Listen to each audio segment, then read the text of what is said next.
50 वर्षापूर्वीचा व नंतरचा समाज यामधील बदल लक्षात घ्या. पद्मशाली शिक्षण संस्था उपाध्यक्ष प्राध्यापक श्रीनिवास कोंडे. घटस्फोट व लग्न होऊचा अपेक्षा चर्चासत्र. श्री मार्कंडेय सोशल फाउंडेशन पद्मशाली सखी संगम आयोजित पूर्व विभाग सार्वजनिक वाचनालय यांच्या सहकार्याने सोलापूर येथील पद्मशाली समाज 50 वर्षापूर्वी कसा होता आणि त्यानंतर कसा बदलत गेला हे प्रामुख्याने लक्षात घेतले पाहिजे. पूर्वी प्रत्येक घरात ज्येष्ठ कर्ता व्यक्ती होता. त्यांना ताता, आजोबा, पेदनाना, मोठे वडील, वडील, नायना, अण्णा, काका, दादा, भाऊ अशा प्रकारे एक तरी व्यक्ती कुटुंब प्रमुख होता. त्यांना त्या टोपण नावाने हाक मारायचे. त्यांच्या शब्दाला मान होता, धाक व दराराही होता. त्यांनी आखलेली लक्ष्मण रेषा पार करायचे म्हटले तर कुटुंबातील प्रत्येक सदस्याला एक प्रकारे भीती असायचे.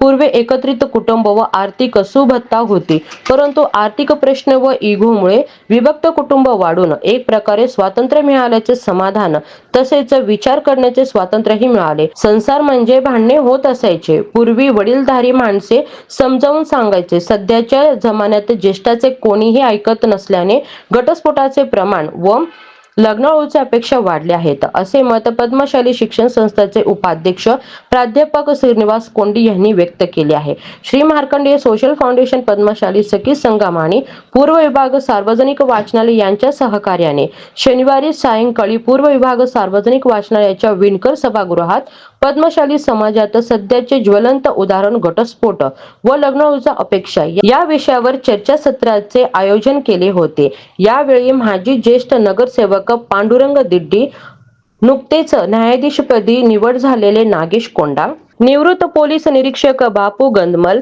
कवी प्राध्यापक नरेंद्र गुंडेली, फाउंडेशन व सखी संगमचे संस्थापक गौरीशंकर कोंडा, पद्मशाली पुरोहित संघाचे माजी अध्यक्ष देविदास अनलदास, फाउंडेशनचे सल्लागार सुकुमार सिद्धम, उपाध्यक्ष श्रीनिवास कामूर्ती, समन्वयक किशोर वेंकटगिरी, वैकुंठम जडल, ओमसी पल्ली, श्रीनिवास पोटाभत्ती, मल्लेशम जोगू व पद्मशाली सखी संगमच्या सचिव कुमारी रुचिरा मासम, कार्याध्यक्ष सविता येदूर, ममता तलकोकुल, पल्लवी संघ, वनिता सुरम, गीता भूदत्त, हेमा मैलारी, पद्मा मेडपल्ली, भाग्यलक्ष्मी तोमा यांची प्रामुख्याने उपस्थिती होती. पुरोहित संघाचे माजी अध्यक्ष अनलदास म्हणाले, सोलापुरात एकच दाते पंचांग असून काही पुरोहित पत्रिका पाहून वेगवेगळ्या पद्धतीने भविष्य सांगतात.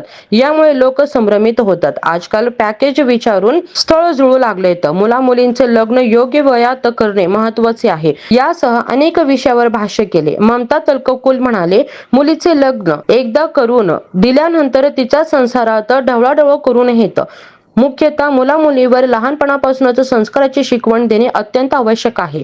सविता येदूर म्हणाल्यात, वयात येणाऱ्या मुलींना प्रबोधन करणे गरजेचे आहे. हिराचंद नेमचंद कॉमर्स महाविद्यालयाच्या माजी प्राध्यापिका आणि सध्या मुंबईत स्थायिक असलेल्या श्रुती मंगलपल्ली यांनी संदेश पाठवत म्हणाले, सध्या मुलींना शिक्षण घेताना आणि नोकरी करणाऱ्या मुलींना प्रबोधन तसेच 15 ते 25 वयाच्या मुलींना प्रबोधन करणे गरजेचे आहे. संवेदनशील विषयावर भाष्य केल्या माजी ज्येष्ठ नगरसेवक पांडुरंग दिड्डी म्हणाले, या संदर्भात 11 जणांची व विभागावर समिती नेमणार असल्याचे सांगितले.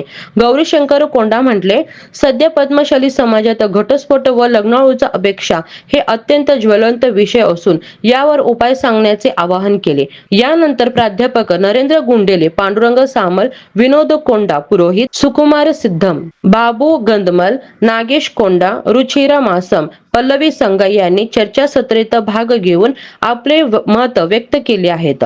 कृष्णकांत झक्का, शशिकांत बेनगिरी, नरसिंग चक्राल, राजकुमार मांबड्याल, दशरथ सामल, लक्ष्मीनारायण दुभासी, विष्णुप्रसाद कोलम. అధ్యక్ష పట్టణం డిటి అట్లనే ఈ సమయంలో కూడా జ్యుడిషియల్ మెజిస్ట్రేట్ ఎగ్జామ్స్ అయినాయి. ఆ ఎగ్జామ్స్లో కూడా పాస్ అయిన మన నాగేష్ కొండా వాళ్ళ తండ్రి కూడా శుభేచ్ఛిస్తా. ఇక్కడ అందరం అతనికి సత్కరించినాం.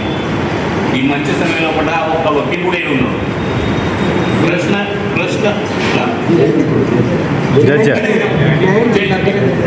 ముంగటైతే వకీల్ సార్ చేసేటాడు జడ్జి ముంగట ఉంటాయి. ఇనిషియల్ పాయింట్ ఏంటంటే మనం మనిషి ఉంటాం, దాని కూడా అన్ని పనులు వస్తాయి. ఇక్కడ పనుల మీద లేదు, బుద్ధి మీద నడిచేది ఉన్నది, సమాజం మీద నడిచేది ఉన్నది, కుటుంబం మీద నడిచేది ప్రశ్న ఇది.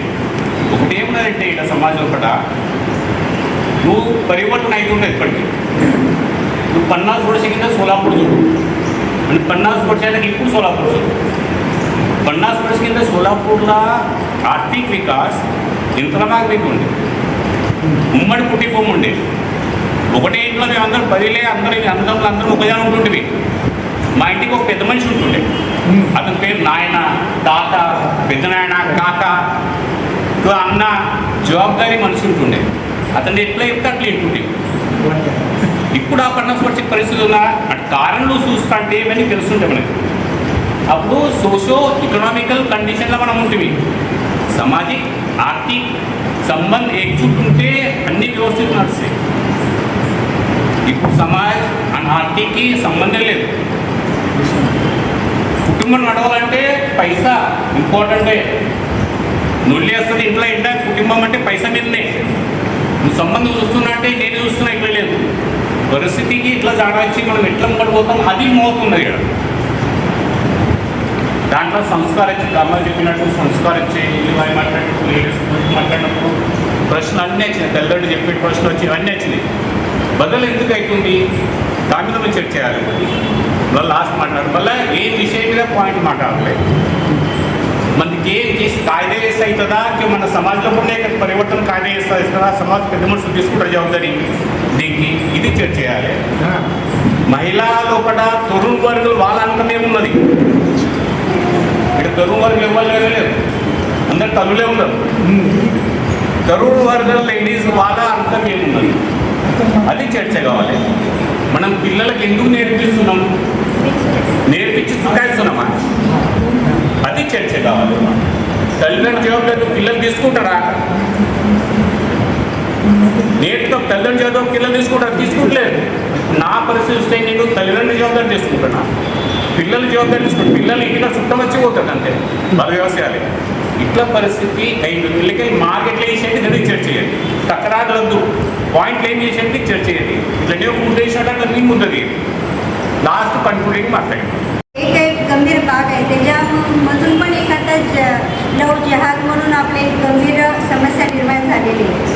आपण काय करतो की आपले मुली चांगले शिकून परगावी म्हणजे तिथं जॉब करतात पण तिथे कुठं काय करतात ते आपण काहीच लक्ष देतो.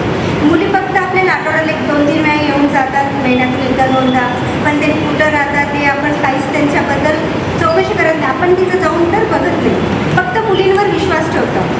आता असंच एक समस्या माझी फ्रेंड म्हणून ती आता मुंबईला राहते ती आता सध्या तिथली परिस्थिती आपल्याला रेकॉर्डिंग करून पाठवली कारण आपल्याकडे आता ही चर्चा चालली आहे याच्याबरोबर आपण ते पण चर्चा करू म्हणून तिचं मत आहे. मग मी ते रेकॉर्डिंग आहे तुम्हाला ఎయిర్పోర్ట్లో పిల్లలు బిగడాయిస్తారు ఆడాడి తల్లి నేర్పిల్లాక వాగేస్తారు ఇట్లా చేస్తారు. దానికెళ్ళి తల్లి తండ్రి మనం ఈడే ఉన్నోళ్ళం వాళ్ళు కూడా బిడ్డకు ఒక్కసారి ఇచ్చినామంటే వాళ్ళ దీంట్లో వాళ్ళ ఫ్యామిలీలో మనం ఇంట్లో పెంచేది ఇట్లా నాకు